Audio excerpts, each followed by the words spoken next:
ఫార్మసీకి future ఉందా? Okay, D pharmacy, B pharmacy, pharm D, general గా 3 ఉంటాయి. సో డి ఫార్మసీ అనేది 2 years కోర్స్ ఉంటుంది. It is like diploma. So మనం ఇప్పుడు ఇంజనీరింగ్ లో బీటెక్ లో మనం జాయిన్ అయ్యేటప్పుడు డిప్లొమా ఏదైతే ఉంటుందో, diploma in triple E, diploma in mechanical, అలాగే ఈ దీనికి సంబంధించి డి ఫార్మసీలో ఇది ఒక డిప్లొమా టైప్ లో ఉంటుంది. ఇంటర్లో బైపీసీ అది తీసుకొని ఉండాలి. అండ్ తర్వాత వచ్చేసి ఏంటి అంటే బి ఫార్మసీ, ఇది వచ్చేసి ఏంటి అంటే 4 years ఉంటుంది. It is equal to BTech లాగా. సో మనకు అర్థం అవడానికి చెప్తా ఉన్నాను నేను. 4 years కోర్స్ ఉంటుంది.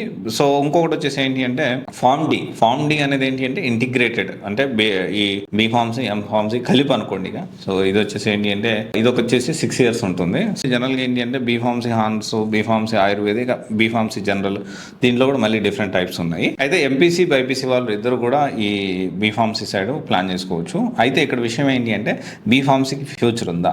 జనరల్ గా ఏంటంటే 2 తెలుగు రాష్ట్రాల్లో దీనికి సంబంధించి ఎగ్జాక్ట్లీ 22,500 సీట్స్ అయితే ఉన్నాయి ఏపీ అండ్ తెలంగాణలో చూసుకుంటే. బి ఫార్మసీకి ఫ్యూచర్ ఉందంటే ఒకటే విషయం ఏంటంటే దోస్ హూ వాంట్స్ టు, అంటే ఈ చాలా ప్రయత్నాలు చేసి ఈ నీట్లో సీట్ రాక, ఎంబీబీఎస్ సీట్ రాక, తర్వాత బీడీఎస్ రాక, ఏది రాకపోతే చాలా వరకు ఏంటి అంటే ఈ బీ ఫార్మసీకి వస్తూ ఉంటారు జనరల్గా మనం మాట్లాడుకుంటే.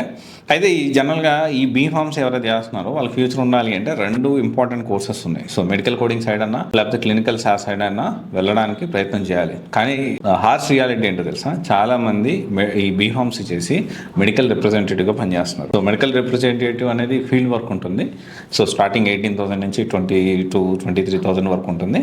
సో అలవెన్స్ అవి ఎక్స్ట్రా ఉంటాయి. సో దాంట్లో కూడా మంచి పొజిషన్కి వెళ్ళొచ్చు, కాదనట్లేదు. కానీ మెడికల్ రిప్రజెంటేటివ్గా ఎక్కువ మంది వెళ్తూ ఉంటారు.